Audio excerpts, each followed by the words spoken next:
Welcome back, friends. It's time for another edition of If You Know, You Know. And joining me now is local attorney Lawrence Clark. Good to see you, my brother. Nice to see you, Malik. Always a pleasure. Always a pleasure to have you here as well. Look, we are in the French Quarter today because, listen, Halloween is upon us. It's on a Friday this year, and you love Halloween. I love Halloween, and really, the French Quarter is a great place to be for Halloween. But we have our own celebration. I have a big celebration in my office, and the whole staff leaves early to celebrate.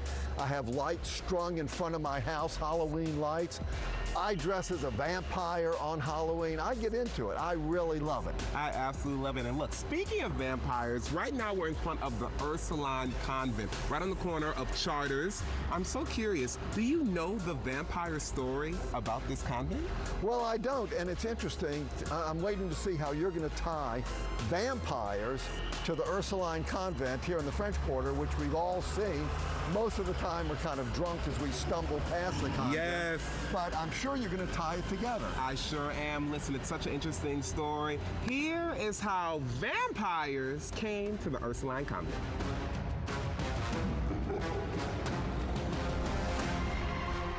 I'm Luke Andrew. I'm the tour manager. It's kind of like general manager, operations manager, French Quarter Phantoms. The Ursuline Convent is the finest surviving example of French colonial architecture in the United States, according to the National Register. It's also the oldest building in New Orleans. Don't let anyone tell you different. It's actually the oldest building in the entire Mississippi River Valley, again, according to the Register. It was completed in 1752.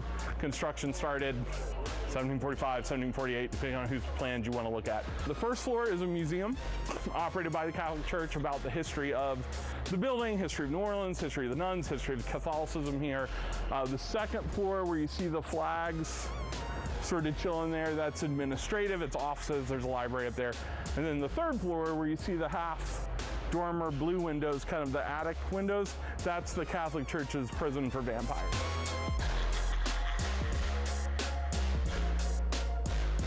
The Casket Girls, or in French, the Filles à la Cassette, as they're originally called, were women who came here from France in the 1700s, ostensibly to marry some of these landowners or the men already in New Orleans. So there's a history to this whole thing. This was a pretty common practice. Once you roll around to about the 1720s, men are gonna outnumber women in the colony about 5 to 1. So this is not a great situation, right? The men are killing each other and frustrated, and the women are tired, right? So Bienville supposedly at this point writes a letter back to Paris saying, send me wives, because my men are jumping the walls and running off with indigenous women.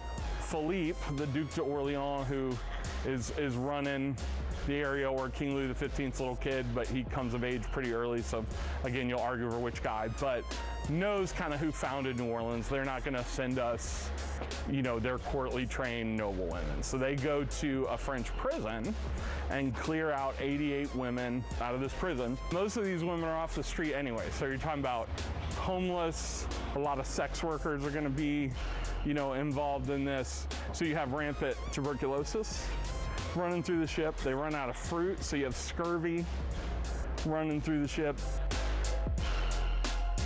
These girls show up at the port. These men are waiting for these beautiful, courtly trained women, and what do they see? They see 88 blood-covered, pale, emaciated, scurvy and tuberculosis make your gums pull up over your teeth, so your are showing, and they're each carrying along a 6-foot wooden trunk.